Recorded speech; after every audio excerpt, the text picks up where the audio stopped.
코로나 블루라는 신조어가 생겼습니다. 쉽게 불안할 수 있는 상황입니다. 이런 증상이 나타나면 반드시 체크해봐야 합니다. 안녕하세요. 삼성 서울병원 정신건강학과 전홍진입니다. 코로나19로 참 여러분들이 많이 어려움을 겪고 계십니다. 제가 오늘 마음 건강에 도움이 될 수 있는 방법을 말씀드리겠습니다.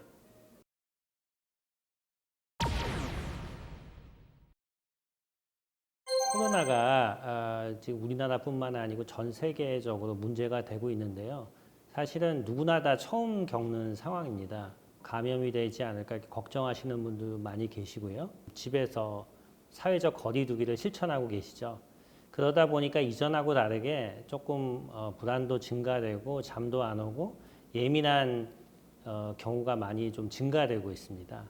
이러한 것들을 어떻게 잘 극복해야 되는지 본인뿐만이 아니고 또 가족들의 노력이 필요할 때입니다.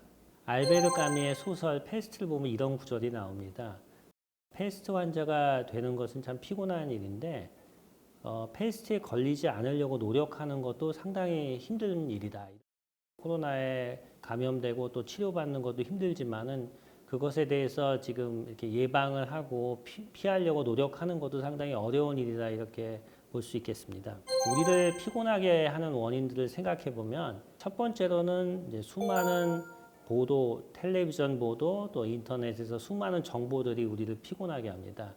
정보들 중에는 상당히 자극적인 것들도 많고요. 보고 나면은 이게 사실이 아닌 가짜 뉴스도 있거든요. 그래서 이러한 것들을 자꾸 노출되다 보면 긴장이 증가되고 불안이 심해질 수가 있습니다. 국가나 질병관리본부에서 보내는 사실 위주로 정보를 습득하는 것이 좋고요.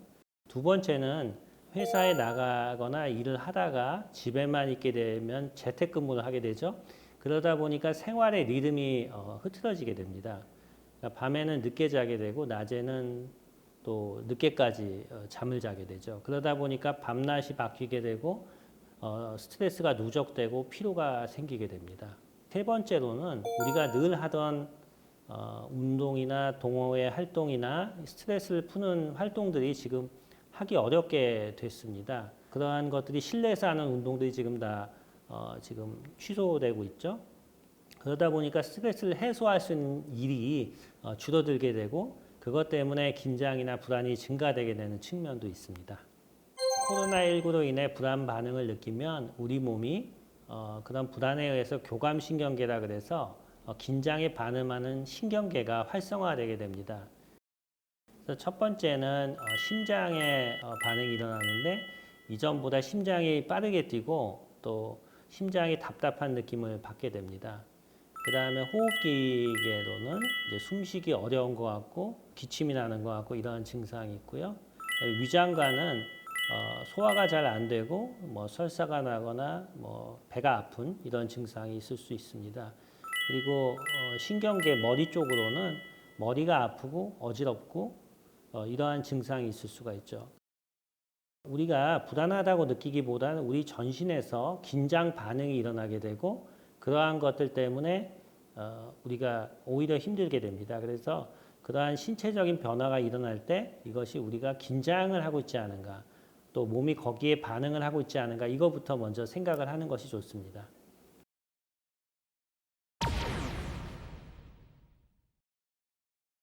확진자들이나 자가격리자들은 일반인들과 분리돼 가지고 집이라든지 그 격리 시설에서 2주 이상 있게 됩니다. 혼자 있다는 사실이 좀 두렵기도 하고 또 내가 다른 사람들한테 감염을 시키지 않았을까 걱정이 되기도 하죠. 근데 2주 동안 중요한 것은 자기의 건강을 잘 유지하는 것입니다. 본인이 면역이 좋아야지 혹시나 감염이 됐어도 그걸 물리칠 수 있거든요. 일단은 푹 잠을 자고 또 생활 리듬을 유지해야 되고요. 주위 사람들과 SNS를 통해서 계속 소통을 해서 이야기를 하고 건강 상태에 대해서 대화를 나누면 더 도움이 됩니다. 특히 호흡이 답답한 경우가 많습니다. 갇힌 공간에 오래 있다 보니까 그래서 호흡이 답답하면 천천히 복식 호흡을 하면서 숨을 천천히 쉬고요. 그렇게 하면서 긴장을 이완하는 것이 중요합니다.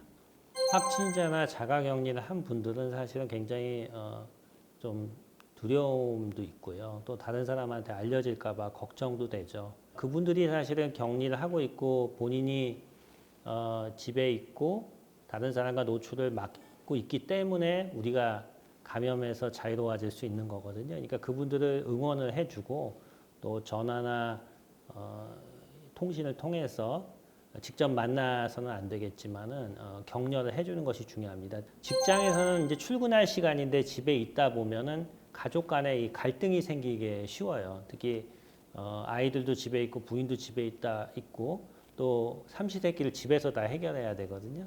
각자 자기가 할 일을 나눠 가지고 뭐 음식 준비 또 설거지 그리고 집안에 뭐 쓰레기도 치우고 이러한 것들을 잘 분리해 가지고 이 일을 나눠서 해야지 다툼도 없고 또 이번 기회에 서로 또 친하게 지낼 수 있는 계기도 될 수가 있죠. 그 생활 리듬을 잘 유지해야 되는데 자고 깨는 시간을 일정하게 유지를 하고 너무 늦게 안 자는 것이 이제 중요합니다. 또 이제 아이들 같은 경우는 학교를 안 가고 지금 집에 있거든요. 그러다 보면은 싸우기가 쉬워요. 부모님하고요. 뭐 게임을 많이 한다든지 뭐 다른 이유 이런 걸로. 그래서 아이들이 이번 기회에 부모님하고 소통을 하면서 자신을 좀 잘 관리할 수 있도록 이렇게 도와주는 것이 좋고요. 노인들은 우울하고 불안해지고 또 잠을 못 자고 고립이 되면은 기억력도 조금 떨어지게 되고요. 그리고 좀 의심도 많아지게 됩니다. 판단력도 조금 떨어지고. 그러니까 사람들하고 대화하고 소통하고 움직여야지 자신의 기능이 유지가 되는데 그걸 못 하게 되거든요. 가족들이나 주위에서 이걸 좀 도와줘야 됩니다. 자주 연락도 드리고 잘 지내시는지 특히 식사나 이런 것도 잘 하시는지 여쭤보고요. 노인들은 오래 누워 있으면은 팔다리에 이 근육 양이 줄어들거든요. 그래서 집안에서도 걷고 운동을 하고 특히 창에 해가 들어올 때 밖에 나가지는 않더라도 한 30분이라도 아침에 앉아 있으면은 이 기분의 유지에 도움이 됩니다.